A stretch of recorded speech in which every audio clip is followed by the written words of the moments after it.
ఇక హైదరాబాద్ సిటీలో జరిగిన కాల్పుల కేసులో పోలీసులు దర్యాప్తు ముమ్మరం చేశారు.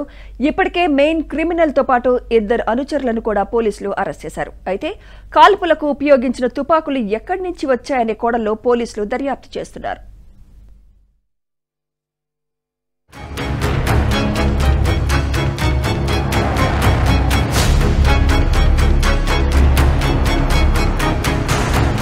హైదరాబాద్ లో వారం క్రితం గచ్చిబౌలిలో పోలీసులపై కాల్పులకు పాల్పడిన most wanted criminal Battula Prabhakar కేసులో అతని 2 అనుచరులు రవి అలియాస్ రాహుల్, సాఫ్ట్వేర్ ఉద్యోగి రంజిత్ ను సైబరాబాద్ పోలీసులు అరెస్టు చేశారు.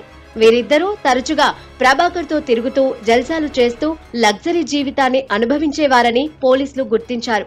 అయితే బత్తుల ప్రభాకర్ దగ్గర తుపాకులు ఎలా వచ్చాయనే కోణంలో పోలీసులు దర్యాప్తు చేస్తున్నారు.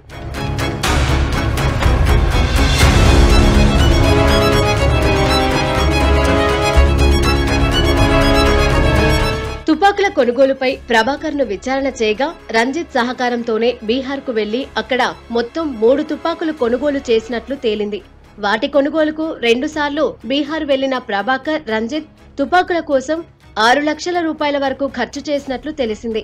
అయితే సాఫ్ట్వేర్ ఇంజనీర్ గా పనిచేస్తున్న రంజిత్ కు బీహార్ లో తుపాకులు అమ్మే అన్సుతో ఎలా పరిచయం ఏర్పడింది? అసలు ఈ అన్సు ఎవరు? బీహార్ లో ఉన్న అన్సు వద్దకు ప్రభాకర్ ను రంజిత్ ఎలా తీసుకెళ్లాడు అనే కోణంలో దర్యాప్తు చేస్తున్నారు. రంజిత్ ఇచ్చిన సమాచారం మేరకు అన్సును పట్టుకునేందుకు సిసిఎస్ ప్రత్యేక టీం బీహార్ వెళ్లింది.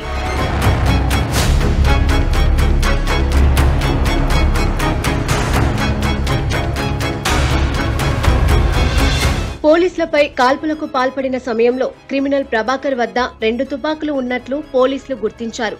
ఒకవేళ పోలీసులు ఎదురు కాల్పులకు పాల్పడితే తనను తాను రక్షించుకోవడానికి 2 తుపాకులు వెంట తెచ్చుకున్నట్లు పోలీసుల విచారణలో తేలింది.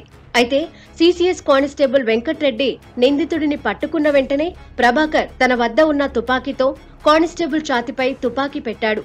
రెప్పపాటులో అతని చేయిని కానిస్టేబుల్ మెలితిప్పడంతో బుల్లెట్ కాలిపాదంలోకి దూసుకెళ్లింది. లేదంటే ఆ బుల్లెట్ కానిస్టేబుల్ వెంకట్రెడ్డి గుండెకు తగిలేదని పోలీసులు తెలిపారు. హెడ్ కానిస్టేబుల్ వెంకటరెడ్డి తనకి లెఫ్ట్ లెగ్ లో ఫింగర్ ఏముంది గ్రేట్టో దానికి బుల్లెట్ తగిలి ఇంజురీ కూడా అయినాయి. అయినా కానీ మా పోలీస్ సిబ్బంది చాలా ధైర్యంతో కరేజియస్ గా అతన్ని అక్కడే పట్టుకోవడం జరిగింది. మా పోలీస్ అతన్ని అదుపుకి తీసుకున్నారు.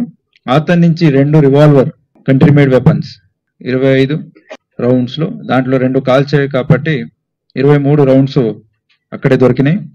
టోటల్ 80 కేసెస్ లో ఇతని ఇన్వాల్వ్మెంట్ ఉంది. ఇప్పుడు వరకు 23 కేసెస్ లో వాంటెడ్ గా ఉన్నాడు. క్రిమినల్ ప్రభాకర్ తనకు అవసరమైన సెల్ ఫోన్, బ్యాంకు ఖాతాలు, ఇతర అవసరాలకు అవసరమైన అన్ని ధృవపత్రాలు రవి, రంజిత్వే వినియోగించుకునేవాడని పోలీసుల విచారణలో తేలింది.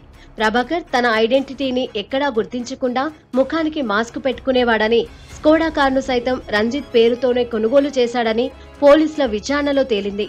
తానొక బిగ్ షాట్ ను అని చెప్పుకునే ప్రభాకర్ విచ్చలవిడిగా డబ్బులు ఖర్చు చేస్తూ ఉండటంతో అతను ఏం చెప్తే అదే స్నేహితులు చేస్తున్నారని పోలీసులు తెలిపారు.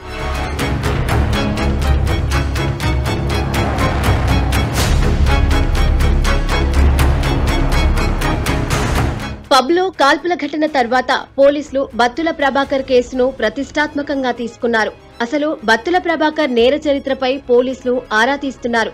తుపాకులు ఎలా వచ్చాయనే కోణంలో పోలీసులు దర్యాప్తు చేస్తున్నారు.